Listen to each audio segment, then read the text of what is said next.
स्वागत है हमारे यूट्यूब चैनल में। देखिए इस वीडियो में देखेंगे क्लास 9 का सोशल साइंस का 40 मोस्ट भी इंपॉर्टेंट क्वेश्चन जो आपका डायरेक्ट एग्जाम में देखने को मिलेगा। इसलिए वीडियो पर अंत तक बने रहिएगा और अपने सभी दोस्तों के साथ इस वीडियो को ज़रूर शेयर कीजिएगा। और चैनल पर पहली बार आए तो चैनल को सब्सक्राइब करके साथ ही बेल आइकन को प्रेस कर नोटिफिकेशन को ऑन कर लीजिएगा। तो चलिए वीडियो को स्टार्ट करते हैं। देखिए इस वीडियो का हर एक प्रश्न को पूरी अच्छी तरह से देखिएगा कि कौन सा ही प्रश्न जो आपका एग्जाम में देखने को मिलेगा। देखिए बहुत से बच्चों को कमेंट आता है कि सर सेम यही क्वेश्चन जो एग्ज़ाम में रहेगा। तो देखिए सेम रहेगा कब रहेगा, जब आप पूरा वीडियो को देख लेते हैं और इसके बाद वाला वीडियो को आपको देखना पड़ेगा। तो अब आपका जो है नंबर कितना आ सकता है, 38 से 39 यानी 40 भी आपका नंबर आ सकता है। तो इसलिए पूरा वीडियो को देखिए, डिस्क्रिप्शन में भी लिंक दिया है, उस सभी वीडियो को देख लीजिए। समझ गए। उसके बाद देखिए जो आगे सामाजिक विज्ञान को जो पेपर आपका पता है कि 6 मई का है, फर्स्ट सीटिंग में लिया जाएगा। 9:45 से लेकर 1 PM तक है। टोटल क्वेश्चन 40 है, टोटल मार्क्स 40 यानी पर क्वेश्चन पर आपको एक नियम दिया जाएगा, 1 नंबर पर क्वेश्चन पर दिया जाएगा। देखिए आप कमेंट में ये बात अब नहीं लिखिए कि सर सेम यही आएगा। सेम कब आएगा, जब आप पूरा वीडियो को देख लेते हो, इसके बाद वाला भी वीडियो को देखते हो और सभी सब्जेक्ट को आपको देखना पड़ेगा। इसीलिए आपको यहाँ से आपको ऐसा नंबर उठने वाला है कि बहुत ही मज़ा आएगा। तो चलिए वीडियो को स्टार्ट करते वीडियो पर अंत तक बने रहिएगा। देखिए इस वीडियो का जो पहला प्रश्न है आपका दिया गया है कि 1815 ईस्वी में किस युद्ध में फ्रांस की हार हुई। तो 1815 ईस्वी में किस युद्ध में फ्रांस की हार हुई, तो पता है आपको कि वाटरलू में, यानी का ऑप्शन जो आपका एकदम करेक्ट हो जाएगा। देखिए मैं फिर से बोल रहा हूँ, इस वीडियो का हर एक प्रश्न पूरी अच्छी तरह से देखिएगा। इस वीडियो नहीं बल्कि सब वीडियो का हर एक प्रश्न को पूरी अच्छी तरह से देखिएगा, क्योंकि ऐसा ही क्वेश्चन आपको एग्जाम में देखने को मिलेगा। आगे देखिए जो 2 नंबर का जो प्रश्न दिया गया है कि क्रांति से पहले फ्रांसीसी समाज कितने वर्गों में विभाजन था। तो क्रांति से पहले जो है फ्रांसीसी समाज 3 वर्गों में विभाजन था। देखिए जो भी सब्जेक्ट में आपको सबसे ज़्यादा कठिनाई हो रहा है आप कमेंट में बता दीजिए कि आपको सबसे पहले चाहिए, मैं उसका वीडियो अपलोड करूंगा, ठीक है। उसके बाद देखिए आगे जो 3 नंबर का जो प्रश्न दिया गया है कि चर्च के विशेष कार्य को करने वाले व्यक्ति के समूह को क्या कहते थे। चर्च के बात है तो चर्च के विशेष कार्य को कौन कहता था, तो पादरी वर्ग के लोग, यानी ग ऑप्शन जो आपका सही हो जाएगा। आगे देखिए 4 नंबर का जो प्रश्न दिया गया है कि फ्रांस का संविधान किस वर्ष बना। फ्रांस का संविधान जो है 1791 ईस्वी में बन गया था। आगे देखिए जो 5 नंबर का जो प्रश्न दिया गया है कि फ्रांस में 1793 में 1794 ईस्वी के मध्यकाल को किस नाम से जाना जाता है। तो जो आपका 1793 से 1794 का जो युग था उसको आपको आतंक का राज के नाम से जाना जाता था, यानी का ऑप्शन जो आपका सही हो जाएगा। आगे देखिए 16 नंबर का जो प्रश्न दिया गया है कि 1917 से पूर्व रूस पर किसका शासन था। तो 1917 से पूर्व रूस पर जो है जार निकोलस द्वितीय का शासन जो था जार निकोलस द्वितीय का, यानी खा ऑप्शन सही हो जाएगा। देखिए आपको इंग्लिश और हिंदी में जो भी ग्रामर में आपको दिक्कत आ रहा है कमेंट में बता दीजिए, ग्रामर का भी वीडियो मैं बना दूंगा। यानी जो आपका एग्जाम में है एक भी प्रश्न छूटने वाला नहीं है, 40 में 40 आना है। तो जो दिक्कत है आपको कमेंट में बताइए, मैं उसका हल कर आपको बता दूंगा। आगे देखिए जो 7 नंबर का जो प्रश्न दिया गया है कि रूसी संसद का क्या नाम था। जो रूसी संसद था उसका जो नाम था ड्यूमा था, यानी जो है घा ऑप्शन जो आपका सही हो जाएगा। आगे देखिए 8 नंबर का जो प्रश्न दिया गया है कि बोल्शेविक पार्टी के नेता कौन था। तो बोल्शेविक पार्टी के नेता कौन था, तो लेनिन था, लेनिन। तो इसका का ऑप्शन जो आपका सही हो जाएगा। फिर उसका बाद देखिए 9 नंबर का प्रश्न में क्या पूछा है कि रूसी क्रांति के मुख्य उद्देश्य क्या थे। रूसी क्रांतिकारियों के मुख्य उद्देश्य क्या थे, तो इसका आपका सही ऑप्शन क्या हो जाएगा। देखिए मुख्य उद्देश्य क्या था, आपका सही ऑप्शन हो जाएगा प्रथम विश्व युद्ध से रूस को हटाना, जमीन किसानों को देना, कारखानों पर मजदूर का नियंत्रण, गैर रूसी जातियों को समानता का दर्जा देना। यानी जो आपका सभी ऑप्शन सही है तो ऑप्शन जो सही हो जाएगा ऑप्शन घा, उपयोग सभी जो है आपका सही दिया है। मतलब देखिए जो आपका चारों ऑप्शन जो था वही क्रांतिकारियों का मुख्य उद्देश्य था, इसलिए आपका घा ऑप्शन सही हो गया। आगे देखिए जो 10 नंबर का जो प्रश्न पूछा गया है कि खूनी रविवार के नाम से किस दिन को जाना जाता था। तो खूनी रविवार के नाम से किस दिन को जाना जाता था, तो 9 जनवरी 1905 को जो है खूनी रविवार के नाम से जाना जाता था।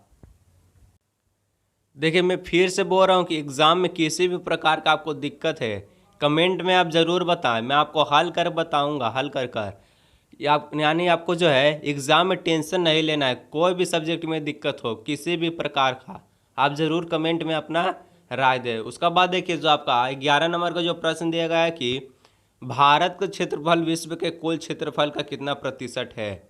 तो भारत का क्षेत्रफल जो है विश्व के 2.4% है।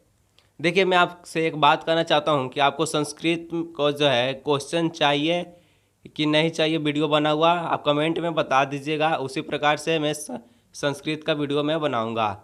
उसका बाद देखिए जो 12 नंबर का जो प्रश्न दिया गया है कि भारत के मानक यमनोत्तर जो है रेखा कौन सी है। भारत का मानक यमनोत्तर जो है 82.5 डिग्री अंश पूर्वी देशांतर है, यानी ग ऑप्शन जो आपका सही हो जाएगा।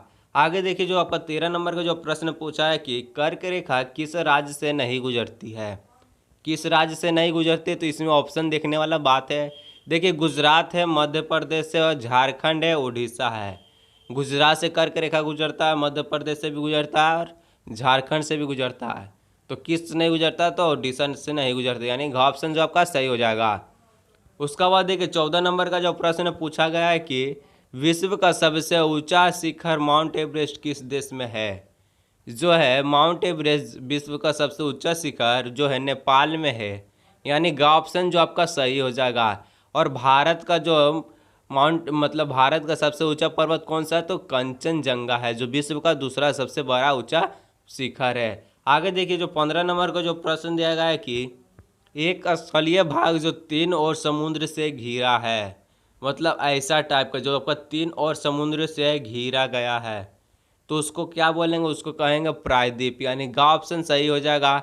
4 और से समुद्र से घिरा होता तो द्वीप हो जाता, यानी 3 और से घिरा हुआ पूछा है तो आपका प्रायद्वीप हो जाएगा।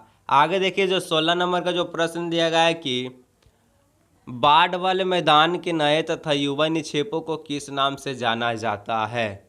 तो बाढ़ वाले नए मैदान बाढ़ वाले मैदानों के नए तथा युवा निक्षेपों को किस नाम से जाना जाता है। तो देखिए आपका जो सही ऑप्शन हो जाएगा ऑप्शन ग खादर को जाना जाता है। उसका बाद देखिए जो आपका जो 17 नंबर का जो प्रश्न दिया गया है कि गोवा के दक्षिण में स्थित पश्चिम तटीय पट्टी को किस नाम से जाना जाता है। तो उसको जो है कोंकण के नाम से जाना जाता है, यानी ग ऑप्शन जो आपका सही हो जाएगा। फिर उसका बाद देखिए आगे जो 18 नंबर का प्रश्न पूछा गया है कि किस द्वीप का निर्माण प्रवाल भित्ति से हुआ है। तो देखिए जो आपका है प्रवाल भित्ति से किस द्वीप का निर्माण हुआ, तो लक्षद्वीप का निर्माण जो प्रवाल भित्ति से हुआ है, का ऑप्शन जो आपका करेक्ट हो जाएगा। उसका बाद देखिए 19 नंबर का प्रश्न में पूछा है कि विश्व की सबसे बड़ी अपवाद द्रोणी किस नदी का है। अपवाद द्रोणी किस नदी का है, तो अमेजन नदी का, यानी का ऑप्शन जो आपका सही हो जाएगा। आगे देखिए जो 20 नंबर का प्रश्न दिया गया है कि कौन सी नदी अरब सागर में गिरती है। अरब सागर किधर है, तो पश्चिम में, भारत के पश्चिम दिशा में जो है अरब सागर है। तो कौन सी नदी अरब सागर में गिरती है, जो नर्मदा गिरती है, यानी ग ऑप्शन जो आपका सही हो जाएगा। उसका बाद देखिए 21 नंबर का प्रश्न में क्या पूछा है कि गेहूं, चना, जौ आदि किस प्रकार की फसलें हैं। तो गेहूं, चना, जौ जो है रबी फसलें में आती है, यानी का ऑप्शन जो आपका सही हो जाएगा। उसका बाद देखिए आपका जो 22 नंबर का प्रश्न पूछा गया है कि हरित क्रांति की मुख्य विशेषता है गेहूं तथा चावल में अप्रत्याशित वृद्धि, ज्वार तथा बाजरा के उत्पादन में वृद्धि, गन्ने की खेती में अप्रत्याशित वृद्धि, नकदी फसलों के उत्पादन में वृद्धि। तो आपका सही ऑप्शन हो जाएगा ऑप्शन का गेहूं तथा चावल में अप्रत्याशित वृद्धि। आगे देखिए जो आपका 23 नंबर का प्रश्न दिया गया है कि बहुविधि फसल प्रणाली किसे कहते हैं। इसका भी 4 ऑप्शन आपको पढ़ना पड़ेगा। देखिए का ऑप्शन है एक वर्ष में किसी भूमि पर एक फसल पैदा करना, एक वर्ष में किसी भूमि पर कोई भी फसल पैदा नहीं करना, एक वर्ष में किसी भूमि पर एक से ज़्यादा फसल पैदा करना, इनमें से कोई नहीं। तो आपका सही ऑप्शन हो जाएगा ऑप्शन ग, एक वर्ष में किसी भूमि पर एक से ज़्यादा फसल पैदा करना। इसी को बहुविधि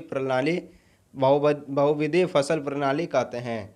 आगे देखिए 24 नंबर का प्रश्न दिया गया है कि अपने आजीविका के लिए श्रवण ने एक डेयरी दूध का दुकान खोली। श्रवण की यह क्रिया किस प्रकार की है? तो श्रवण जो है डेयरी दूध का दुकान खोलता है तो उसका जो क्रिया हो जाता है गैर कृषि क्रिया में आ जाता है।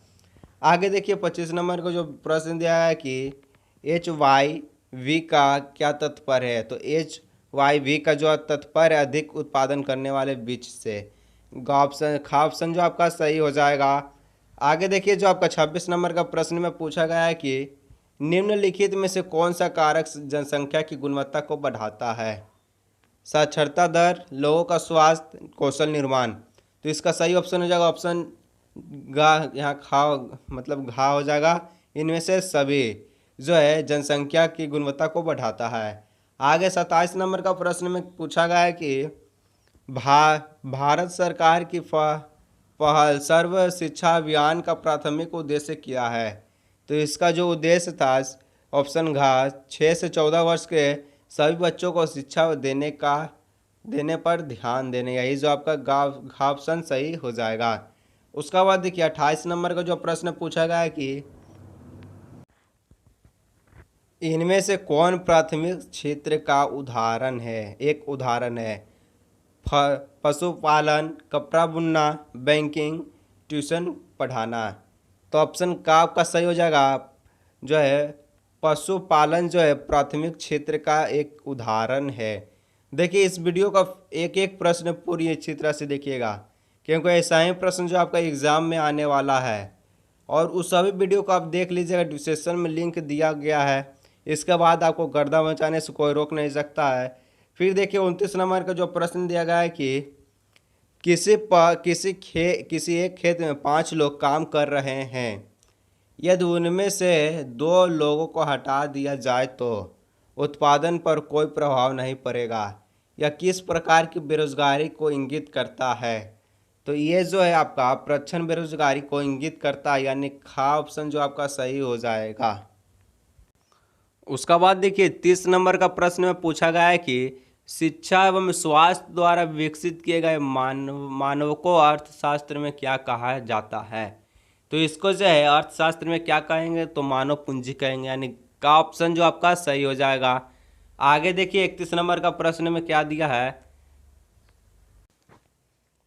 31 नंबर का प्रश्न में पूछा गया है कि लोकतंत्र शासन का वह रूप जिसमें बोला है, तो ऑप्शन पढ़ना पड़ेगा। शासक वंशानुगत हो, चुनाव में धन बल का प्रयोग हो, जनता शासकों का चुनाव करती है, सेना शासन को अपने हाथों में ले। तो इसका क्या ऑप्शन सही हो जाएगा? ऑप्शन ग, जनता जो है शासकों को चुनाव करती है, यही जो आपका लोकतंत्र शासन का हो जाएगा। आगे देखिए जो 32 नंबर का जो प्रश्न पूछा है कि चीन में राष्ट्रपति नियुक्त करने का अधिकार किसे है? तो चीन में जो है राष्ट्रपति नियुक्त करने का अधिकार कम्युनिस्ट पार्टी को है, यानी का ऑप्शन जो आपका सही हो जाएगा।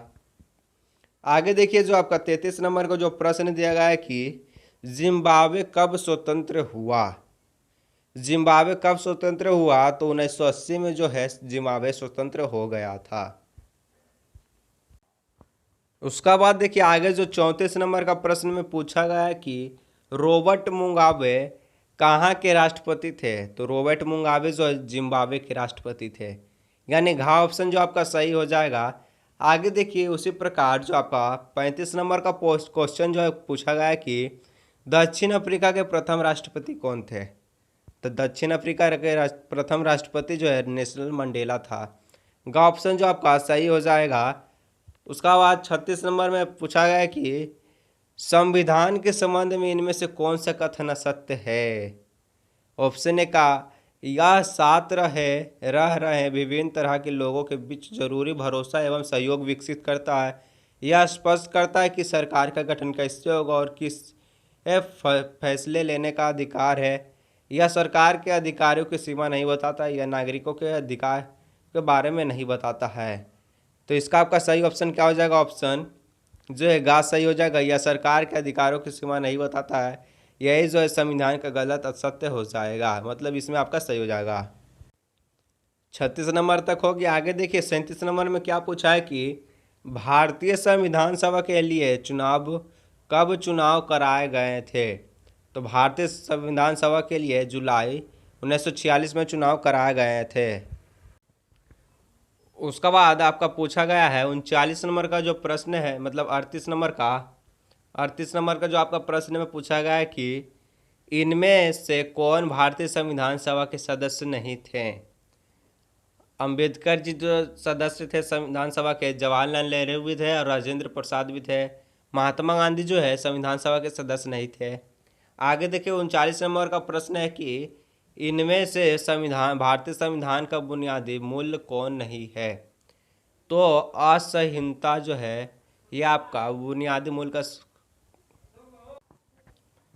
नहीं थे। असंहिता ही जो आपका बुनियादी मूल्य का सदस्य भारतीय संविधान सभा का बुनियादी मूल्य नहीं था। आगे देखिए 40 नंबर का जो प्रश्न दिया गया है कि 40 नंबर का प्रश्न में पूछा है कि इनमें से कौन सुमेलित नहीं है। इनमें से कौन सुमेलित नहीं है, इसका घ ऑप्शन सही हो जाएगा इंदिरा गांधी संविधान सभा की सदस्य, यही जो आपका सुमेलित नहीं है। देखिए इसी प्रकार सोशल साइंस का 40 मोस्ट वीआई इंपॉर्टेंट क्वेश्चन का वीडियो समाप्त हुआ। देखिए इससे पहले सभी सब्जेक्ट का वीडियो अपलोड हो चुका है, देख लीजिएगा ज़रूर, वरना बाद में पछताओगे। सभी सब्जेक्ट को देख लीजिएगा और इस वीडियो को अपने दोस्तों के साथ शेयर कीजिएगा और चैनल को सब्सक्राइब करके ज़रूर जाइएगा।